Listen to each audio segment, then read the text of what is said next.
कभी आपने नोटिस किया है कि दो लोग एक ही जिम में आते हैं, एक ही मशीन यूज करते हैं, एक ही एक्सरसाइजेस करते हैं, फिर भी साल भर बाद एक इंसान बिल्कुल वैसा ही दिखता है और दूसरा पूरी तरह बदल चुका होता है। फर्क वेट्स का नहीं होता, फर्क होता है माइंडसेट का। यही पॉइंट आर्नोल्ड इस किताब में सबसे पहले क्लियर करते हैं। बॉडी कभी भी जिम में नहीं बनती, बॉडी दिमाग में बनती है।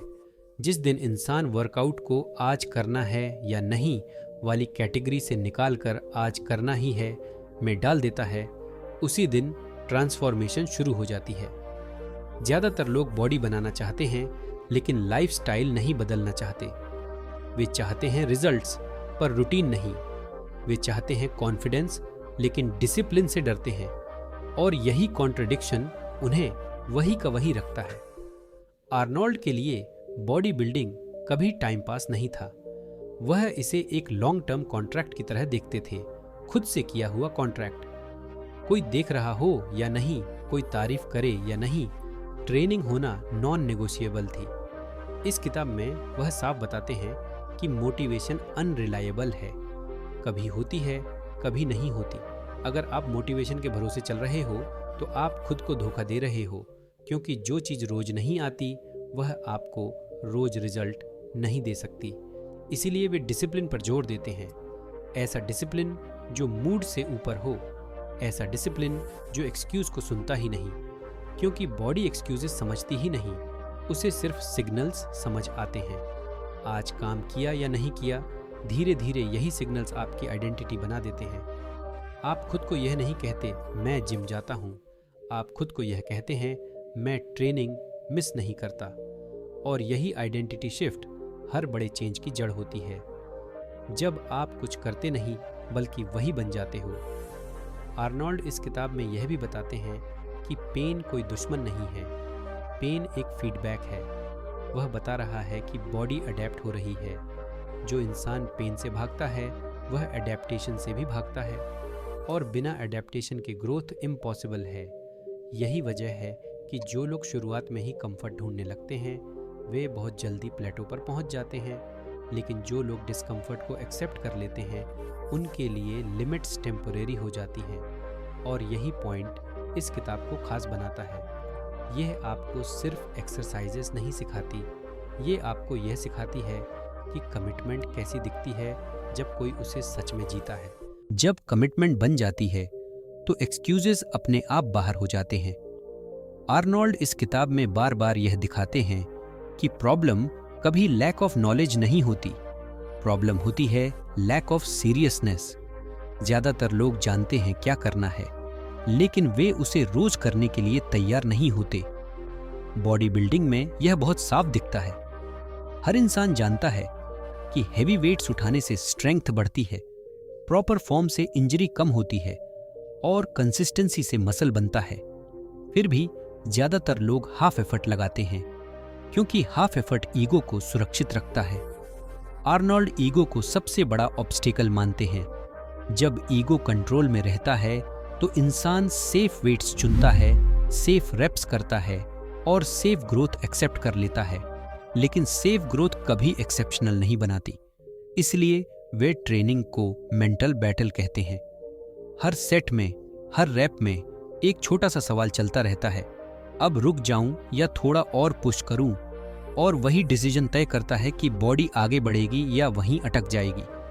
आर्नोल्ड बताते हैं कि मसल तब नहीं बढ़ता जब सब कुछ इजी हो, मसल तब बढ़ता है जब बॉडी को समझ आता है कि अब पुराने लेवल पर सरवाइव नहीं किया जा सकता। फेलियर के पास जाकर उससे डरकर पीछे हटना नहीं, बल्कि उसे टच करके आगे निकलना। यही माइंडसेट धीरे धीरे ट्रेनिंग से बाहर निकलकर जिंदगी में घुस जाता है। आप चैलेंजेस से भागना बंद कर देते हो। आप प्रेशर को सिग्नल की तरह देखने लगते हो कि यहां ग्रोथ पॉसिबल है। इस किताब में एक और जरूरी पॉइंट आता है, पेशेंस। आर्नोल्ड साफ कहते हैं कि मसल ओवरनाइट नहीं बनता, और जो इंसान जल्दी रिजल्ट चाहता है वह अक्सर गलत शॉर्टकट्स चुन लेता है। सप्लीमेंट्स, स्टीरॉयड्स, ओवर ट्रेनिंग सब उसी इम्पेशंस की उपज हैं। लेकिन रियल स्ट्रेंथ स्लो बनती है। Week by week, month by month, एक बोरिंग सा रूटीन जो बाहर से कुछ खास नहीं लगता, लेकिन अंदर सिस्टम बिल्ड कर रहा होता है। और यही रीजन है कि ज्यादातर लोग बीच में ही छोड़ देते हैं, क्योंकि जब अपलॉज नहीं मिलता, जब मिरर जल्दी चेंज नहीं दिखाता, तब डिसिप्लिन टेस्ट होता है। और डिसिप्लिन वही पास करता है जिसे एक्सटर्नल वैलिडेशन की आदत नहीं होती। आर्नोल्ड इस किताब में यही सिखाते हैं, अगर आप रोज सही काम कर रहे हो तो रिजल्ट आने का इंतजार मत करो, रिजल्ट आपका इंतजार कर रहा है। जब रूटीन बोरिंग लगने लगता है, तभी असली सेपरेशन शुरू होती है, क्योंकि उस पॉइंट पर दो तरह के लोग बनते हैं, एक जो इंस्पिरेशन ढूंढते हैं और दूसरे जो बिना इंस्पिरेशन के भी काम करते हैं। आर्नोल्ड साफ कहते हैं, मोटिवेशन अनरिलायबल होती है, आज है कल नहीं, लेकिन सिस्टम अगर बना हुआ है तो बॉडी और माइंड दोनों ऑटोमेटिक मोड में काम करने लगते हैं। आप जिम इसलिए नहीं जाते क्योंकि मन कर रहा है, आप इसलिए जाते हो क्योंकि जाना आपकी आइडेंटिटी बन चुकी होती है। यहीं पर ट्रेनिंग लाइफस्टाइल बनती है। आप अपने दिन को वर्कआउट के अराउंड प्लान करने लगते हो, ना कि वर्कआउट को फ्री टाइम में फिट करने की कोशिश करते हो। खाना फ्यूल बन जाता है, नींद रिकवरी बन जाती है और डिस्ट्रैक्शंस इरेलीवेंट हो जाते हैं। आर्नोल्ड बताते हैं कि बॉडी हमेशा ट्रूथ रिवील कर देती है। आप डिसिप्लिन में हो या नहीं, मिरर झूठ नहीं बोलता। इसीलिए बॉडी बिल्डिंग ब्रूटल ऑनेस्ट है। यह एक्सक्यूजेस एक्सेप्ट नहीं करती, ना मूड देखती है, ना इंटेंशन। अगर आप कंसिस्टेंट नहीं हो तो बॉडी बता देगी, अगर आप हाफ एफर्ट लगा रहे हो तो बॉडी एक्सपोज कर देगी। और यही ऑनेस्टी आपको मेंटली टफ बनाती है। धीरे धीरे आप डिस्कम्फर्ट के साथ कंफर्टेबल होने लगते हो। Heavy breathing, burning muscles, shaking legs, ये पेन नहीं लगते, ये कन्फर्मेशन लगते हैं कि आप सही डायरेक्शन में हो। आर्नोल्ड इसे माइंड मसल कनेक्शन से आगे ले जाते हैं। यह सिर्फ मसल फील करने की बात नहीं है, यह माइंड को ट्रेन करने की बात है कि वो क्विट सिग्नल को इग्नोर करना सीख जाए। यही स्किल जिम से बाहर भी काम आती है। जब काम बोरिंग हो, जब प्रोग्रेस स्लो हो, जब लोग डाउट करें, आप रुकते नहीं, क्योंकि आपने बॉडी को सिखा दिया है कि स्लो डिस्कम्फर्ट टेम्पोरेरी है, लेकिन क्विटिंग परमानेंट है। इस स्टेज पर बॉडी बिल्डिंग सिर्फ फिजिक नहीं बनाती, यह कैरेक्टर स्कल्प्ट करती है। आप ऐसे इंसान बन जाते हो जो प्रेशर में टूटता नहीं, प्रोसेस पर भरोसा रखता है और लॉन्ग गेम खेलना जानता है। और यहीं आर्नल्ड का सबसे बड़ा लेसन छुपा है, स्ट्रॉन्ग बॉडी बोनस है, स्ट्रॉन्ग माइंड असली गोल है। जब माइंड मजबूत हो जाता है तो कंपैरिजन अपनी पकड़ खो देता है। आर्नोल्ड इस किताब में बार बार बताते हैं कि दूसरों से कंपीट करना डिस्ट्रैक्शन है। असल मुकाबला हमेशा अपने कल के वर्जन से होता है। जिम में यह बहुत साफ दिखता है। कोई आपसे ज्यादा उठा रहा है, कोई आपसे ज्यादा लीन है, कोई आपसे तेज प्रोग्रेस कर रहा है। अगर आपका फोकस बाहर चला गया तो आपका ग्रोथ वहीं रुक जाता है। आर्नोल्ड इसलिए लॉगबुक पर जोर देते हैं, नंबर्स, रीप्स, सेट्स ये सिर्फ डेटा नहीं होते, ये प्रूफ होते हैं कि आप आगे बढ़ रहे हो या नहीं। इमोशन नहीं, एविडेंस डिसाइड करता है। धीरे धीरे आप सीखते हो कि ट्रेनिंग ईगो सेटिस्फाई करने के लिए नहीं, प्रोग्रेस मेजर करने के लिए होती है। आज अगर वेट थोड़ा कम है लेकिन फॉर्म बेटर है, तो वह लॉस नहीं, इन्वेस्टमेंट है। यह सोच इंजरी से भी बचाती है, क्योंकि इम्पेशंस बॉडी से ज़्यादा ईगो को नुकसान पहुंचाती है। आर्नोल्ड साफ कहते हैं, एक मिस्ड वर्कआउट कुछ नहीं बिगाड़ता, लेकिन एक बैड इंजरी सालों की कंसिस्टेंसी छीन सकती है। यहीं डिसिप्लिन का एक और लेवल खुलता है, लिसनिंग टू योर बॉडी। हर दिन पुश नहीं करना होता, कभी कभी पुल बैक करना भी स्ट्रेंथ का हिस्सा होता है। रेस्ट वीकनेस नहीं है, वह स्ट्रैटेजी है। इस माइंडसेट के साथ ट्रेनिंग मैच्योर हो जाती है। आप हर दिन खुद को प्रूव नहीं कर रहे होते, आप खुद को बिल्ड कर रहे होते हैं। और जब यह क्लैरिटी आ जाती है तो इम्पेशंस अपने आप गिर जाती है। आप जानते हो कि प्रोसेस सही है तो आउटकम इनएविटेबल है। आर्नोल्ड की बॉडी बिल्डिंग फिलॉसफी यहीं कंप्लीट होती है। ना रश, ना नॉइज, ना शॉर्टकट्स, बस रिलेंटलेस इंटेलिजेंट एफर्ट। और यही एफर्ट, चाहे जिम हो या जिंदगी, इवेंचुअली आपको भीड़ से अलग कर देता है। जब एफर्ट इंटेलिजेंट बन जाता है तो विजन भी साफ हो जाता है। आर्नोल्ड इस किताब में यह साफ करते हैं कि बिना क्लियर विजन के मेहनत भी भटक जाती है। आप जितना भी हार्ड ट्रेन कर लो, अगर यह नहीं पता कि किस शेप की तरफ बढ़ रहे हो तो प्रोग्रेस रैंडम रहेगी। इसीलिए वे विजुअलाइजेशन पर जोर देते हैं। आर्नोल्ड सिर्फ वेट नहीं उठाते थे, वे हर सेट से पहले अपने फ्यूचर फिजिक को देखते थे। मसल कैसी दिखेगी, स्टेज पर लाइट कैसे पड़ेगी, मूवमेंट कैसा लगेगा, यह सब उनके दिमाग में पहले से मौजूद होता था। यह कोई इमेजिनेशन नहीं थी, यह रिहर्सल थी। दिमाग को पहले कन्विंस करना, फिर बॉडी को फॉलो करवाना। और जब माइंड कन्विंस्ड होता है तो पेन भी मीनिंगफुल लगने लगता है। यह स्किल सिर्फ बॉडी बिल्डिंग तक सीमित नहीं रहती। आप किसी भी गोल को तब तक पूरा नहीं कर पाते जब तक आप उसे क्लियरली देख नहीं सकते। ब्लर विजन वीक एफर्ट पैदा करता है, क्लियर विजन स्टबर्न एफर्ट पैदा करता है। आर्नोल्ड यह भी बताते हैं कि विजन अकेले काफी नहीं है, एनवायरनमेंट उसे या तो सपोर्ट करता है या सैबोटाज। अगर आप सराउंडेड हो ऐसे लोगों से जो एवरेज को नॉर्मल मानते हैं तो एक्स्ट्राऑर्डिनरी सोच धीरे धीरे श्रिंक हो जाती है। इसीलिए वे कहते हैं, अपने आसपास ऐसा माहौल बनाओ जो आपको याद दिलाए कि आप कौन बनना चाहते हो। फोटोज, रूटीन्स, हैबिट्स सब क्यूज होते हैं जो माइंड को सही डायरेक्शन में रखते हैं। इस स्टेज पर बॉडी बिल्डिंग पूरी तरह इंटेंशनल हो जाती है। हर वर्कआउट, हर मील, हर रेस्ट डे एक बड़े पिक्चर से जुड़ा होता है। और जब एक्शन विजन से अलाइंड हो जाता है तो कंफ्यूजन खत्म हो जाती है। आप यह नहीं सोचते कि आज करूं या ना करूं, आप सिर्फ यह सोचते हो कि आज कितना बेटर कर सकता हूं। यही कंसिस्टेंसी एफर्टलेस लगने लगती है, क्योंकि आप किसी रूल को फॉलो नहीं कर रहे, आप अपने फ्यूचर सेल्फ को रिस्पेक्ट कर रहे होते हो। और यही माइंडसेट आर्नोल्ड को सिर्फ चैंपियन नहीं बनाता, उसे लेजेंड बनाता है। अब इस माइंडसेट में एक और सटल लेकिन पावरफुल शिफ्ट आता है। आर्नोल्ड समझाते हैं कि प्रोग्रेस हमेशा मोटिवेशन से नहीं चलती, बल्कि कमिटमेंट से चलती है। मोटिवेशन एक फीलिंग है, आती है, जाती है, लेकिन कमिटमेंट एक आइडेंटिटी बन जाती है। इस स्टेज पर आप वर्कआउट को ऑप्शन की तरह नहीं देखते। यह सवाल नहीं होता कि मन है या नहीं, यह वैसा ही हो जाता है जैसे सुबह उठकर दांत साफ करना। कोई बहस नहीं, कोई नेगोशिएशन नहीं। आर्नोल्ड के लिए ट्रेनिंग कोई हीरोइक एक्ट नहीं थी, वह डेली वर्क था। और यही फर्क बनाता है एमेटर्स और मास्टर्स के बीच। एमेटर्स इंस्पिरेशन का इंतजार करते हैं, मास्टर्स स्केड्यूल फॉलो करते हैं। वह यह भी साफ करते हैं कि पेन से डरना सबसे बड़ी लिमिटेशन है। मसल जब बर्न करता है, जब बॉडी सिग्नल देती है कि बस हो गया, उसी पॉइंट पर असली काम शुरू होता है। लेकिन यहां कंफ्यूजन रहती है, लोग पेन को डेंजर समझ लेते हैं। आर्नोल्ड पेन और इंजरी के बीच फर्क समझाते हैं। पेन टेम्पोरेरी है, सिग्नल है कि मसल अडेप्ट हो रही है। इंजरी तब होती है जब ईगो कंट्रोल से बाहर चला जाता है। इसलिए डिसिप्लिन का मतलब यह नहीं कि ब्लाइंडली पुश करो, बल्कि इंटेलिजेंटली पुश करो। यह इंटेलिजेंस एक्सपीरियंस से आती है और एक्सपीरियंस कंसिस्टेंसी से। शॉर्टकट्स यहां काम नहीं करते। बॉडी स्लो टीचर है, लेकिन ऑनेस्ट टीचर है।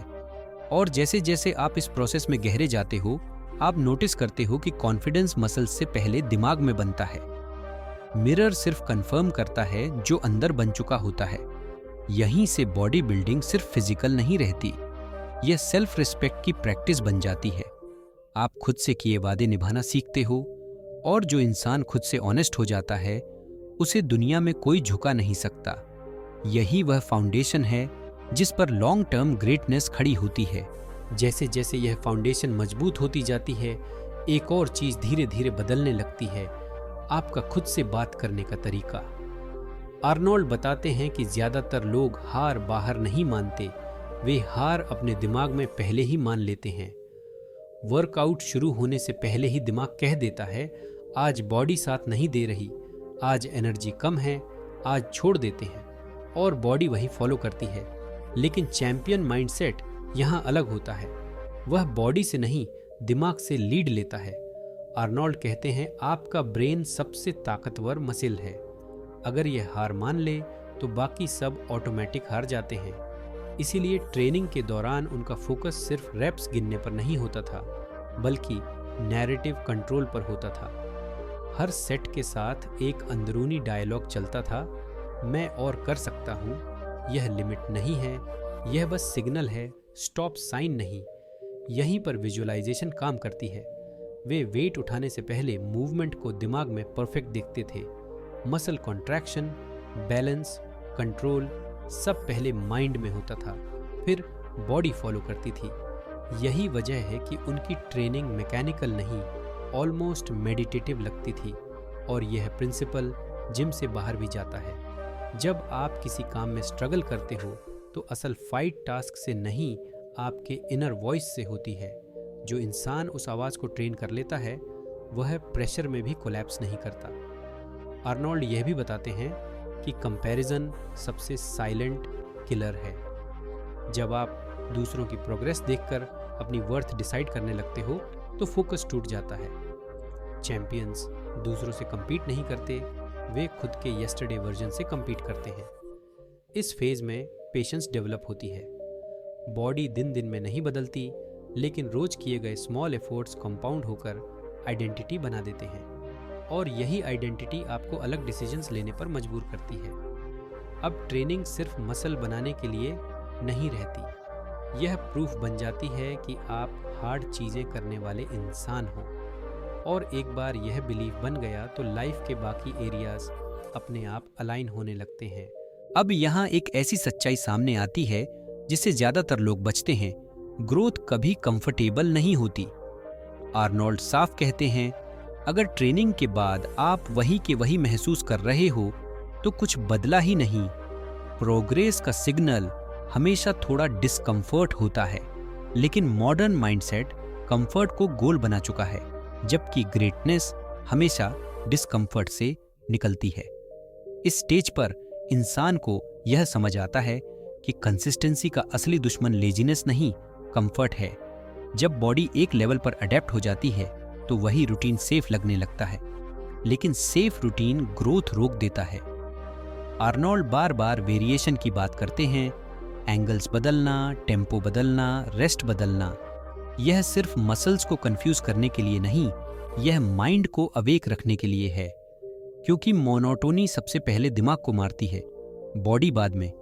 यहीं डिसिप्लिन और क्यूरियोसिटी मिलते हैं।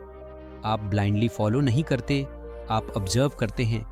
आप समझते हैं कि बॉडी कैसे रिस्पॉन्ड कर रही है, और ये अवेयरनेस आपको कंट्रोल देती है, ईगो नहीं। एक और इम्पॉर्टेंट शिफ्ट आता है, आप फेलियर से डरना छोड़ देते हो। Missed rep, bad session, weak day, यह सेटबैक्स नहीं रहते, डेटा बन जाते हैं। आर्नोल्ड हर वर्कआउट को फीडबैक मानते थे, जजमेंट नहीं। यह माइंडसेट लाइफ में भी रिफ्लेक्ट करता है। जब कोई चीज प्लान के हिसाब से नहीं चलती तो पैनिक नहीं आता, आप एडजस्ट करते हो, क्विट नहीं। और धीरे धीरे आप रियलाइज करते हो कि स्ट्रेंथ सिर्फ वेट उठाने में नहीं है, बल्कि रोज लौट कर आने में है। उस दिन भी जब मन नहीं है, एनर्जी नहीं है, कॉन्फिडेंस नहीं है, यहीं से सेल्फ ट्रस्ट बनता है। क्योंकि आपने खुद को बार बार दिखा दिया है कि आप एक्सक्यूजेस से ऊपर हो। और जिस इंसान ने यह सीख लिया, उसके लिए जिम सिर्फ शुरुआत होती है, फाइनल डेस्टिनेशन नहीं। अब इस जर्नी का सबसे मैच्योर फेज शुरू होता है, जहां ईगो पीछे हटता है और अंडरस्टैंडिंग आगे आती है। आर्नोल्ड बताते हैं कि एक समय ऐसा आता है जब आप हेवी वेट्स से इंप्रेस होना छोड़ देते हो। अब सवाल यह नहीं रहता कि कितना उठा रहे हो, बल्कि यह हो जाता है कि कितना कंट्रोल है। माइंड मसल कनेक्शन यहाँ रियल मीनिंग लेता है। इस लेवल पर ट्रेनिंग शो नहीं रहती, क्राफ्ट बन जाती है। हर रेप इंटेंशनल होती है, हर मूवमेंट पर्पसफुल। आप स्पीड से नहीं, टेंशन से काम लेते हो, और यहीं रिकवरी की अहमियत समझ में आती है। आर्नल्ड कहते हैं, मसल जिम में नहीं बनती, मसल रिकवर करते समय बनती है। स्लीप, न्यूट्रिशन, रेस्ट, यह सब वीकनेस नहीं, स्ट्रैटेजी है। जो लोग रिकवरी को इग्नोर करते हैं वे ग्रोथ को स्लो कर देते हैं। इस फेज में पेशेंस डोमिनेंट क्वालिटी बनती है। You stop forcing timelines, body को समय देते हो। और पैराडॉक्स ये है कि जब आप हरी छोड़ते हो, प्रोग्रेस तेज हो जाती है। आप अपनी बॉडी को एनिमी की तरह नहीं, पार्टनर की तरह ट्रीट करते हो। You listen to signals, pain को रिस्पेक्ट करते हो, ईगो को नहीं। और सबसे बड़ा चेंज, एक्सटर्नल वैलिडेशन इरेलीवेंट हो जाती है। मिरर, लाइक्स, कॉम्प्लीमेंट्स ये बोनस होते हैं, फ्यूल नहीं। फ्यूल अब इंटरनल होता है। सेल्फ रिस्पेक्ट, स्टैंडर्ड्स, इंटेग्रिटी, यहीं से बॉडी बिल्डिंग फिलॉसफी बन जाती है। एक ऐसी प्रैक्टिस जो आपको सिखाती है कि स्लो, साइलेंट, डिसिप्लिन्ड ग्रोथ सबसे डेंजरस होती है। और जब आप इस माइंडसेट के साथ जीना शुरू करते हो तो बॉडी तो बदलती ही है, लेकिन उससे भी ज्यादा बदलता है आपका कैरेक्टर। यही वो जगह है जहां स्ट्रॉन्ग बॉडी स्ट्रॉन्ग माइंड का बाय प्रोडक्ट बन जाती है। और आखिरकार इस माइंडसेट का आखिरी लेयर खुलता है जहां स्ट्रेंथ को प्रूव करने की जरूरत ही खत्म हो जाती है। आर्नोल्ड कहते हैं, ट्रू स्ट्रेंथ वो होती है जो नॉइज नहीं करती। अब आपको किसी को दिखाने की अर्जेंसी नहीं रहती।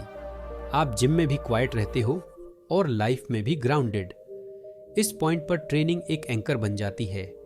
चाहे जिंदगी में केओस हो, अनसर्टेनिटी हो या प्रेशर, आपके पास एक नॉन नेगोशिएबल रिचुअल होता है जो आपको स्टेबल रखता है। That ritual is discipline. आप समझ जाते हो कि रिजल्ट्स फ्लक्चुएट कर सकते हैं लेकिन स्टैंडर्ड्स नहीं। मूड बदल सकता है लेकिन आइडेंटिटी नहीं। और यही कंसिस्टेंसी आपको रेयर बना देती है। आर्नोल्ड की फिलॉसफी यहाँ क्रिस्टल क्लियर हो जाती है। बॉडी बिल्डिंग कभी सिर्फ बॉडी के बारे में थी ही नहीं, यह सेल्फ क्रिएशन का प्रोसेस है। जिस तरह आप आयरन को शेप करते हो, उसी तरह आप अपनी थिंकिंग, अपने रिएक्शंस और अपने लिमिट्स को भी शेप करते हो। अब पेन आपको डराता नहीं और सक्सेस आपको ब्लाइंड नहीं करती। आप बैलेंस में रहते हो, कॉन्फिडेंट लेकिन हम्बल, हंग्री लेकिन पेशेंट। और यही माइंडसेट जिम से बाहर स्पिल हो जाता है। आप काम में भी लॉन्ग गेम खेलते हो, रिश्तों में भी कंसिस्टेंसी लाते हो और खुद से किए वादों को हल्के में नहीं लेते। यही वजह है कि आर्नोल्ड की यह किताब सिर्फ बॉडी बिल्डिंग एनसाइक्लोपीडिया नहीं है। यह उन लोगों के लिए ब्लूप्रिंट है जो एवरेज से बाहर निकलना चाहते हैं, क्योंकि अंत में स्ट्रॉन्ग बॉडी एक अचीवमेंट है लेकिन स्ट्रॉन्ग कैरेक्टर एक लेगेसी है। अब इस पूरी जर्नी को एक पल के लिए अपने ऊपर रखकर देखिए। सोचिए, अगर कोई इंसान रोज एक तय समय पर खुद से एक वादा निभा रहा है, बिना अप्लॉज के, बिना गारंटी के, सिर्फ इसलिए क्योंकि उसने खुद से कहा था, तो वह इंसान धीरे धीरे कैसा बनता जाएगा। यही असली ट्रांसफॉर्मेशन है जिसकी बात आर्नल्ड करते हैं। ना ड्रामेटिक, ना ओवरनाइट, बस रोज थोड़ा थोड़ा मजबूत। यह माइंडसेट आपको यह नहीं सिखाता कि आप हमेशा मोटिवेटेड रहेंगे, ये सिखाता है कि मोटिवेशन के बिना भी आप आगे बढ़ सकते हो। और यही स्किल आपको बाकी 99% लोगों से अलग कर देती है। जब आप इस डिसिप्लिन के साथ जीते हो तो फेलियर्स आपको तोड़ते नहीं, वे शेप करते हैं। प्रेशर आपको डराता नहीं, वह आपको ग्राउंडेड रखता है। और सक्सेस आने पर भी आप भटकते नहीं, क्योंकि आपकी पहचान रिजल्ट से नहीं, स्टैंडर्ड से बनी होती है। यही वजह है कि स्ट्रॉन्ग लोग चुप रहते हैं। वे प्रूव नहीं करते, वे प्रिपेयर करते हैं। वे कंप्लेन नहीं करते, वे कमिट करते हैं। अगर आपको यह सोच, यह डेप्थ, यह क्लैरिटी अपने अंदर महसूस हो रही है तो समझ लीजिए यह वीडियो सिर्फ सुना नहीं गया, यह अब्जॉर्ब किया गया है। और अगर आप ऐसे ही बुक्स के थ्रू अपने माइंड और लाइफ को अपग्रेड करना चाहते हैं तो इंस्पायरिंग बुक्स को सब्सक्राइब करना सिर्फ सपोर्ट नहीं, एक इन्वेस्टमेंट है खुद पर। इस वीडियो को लाइक कीजिए अगर आपको लगा कि आज कुछ रियल सुनने को मिला, और कमेंट में ज़रूर लिखिए आपके लिए डिसिप्लिन का मतलब क्या है। क्योंकि याद रखिए, बॉडी बनाना एक फेज हो सकता है लेकिन कैरेक्टर बनाना एक लाइफ टाइम गेम है।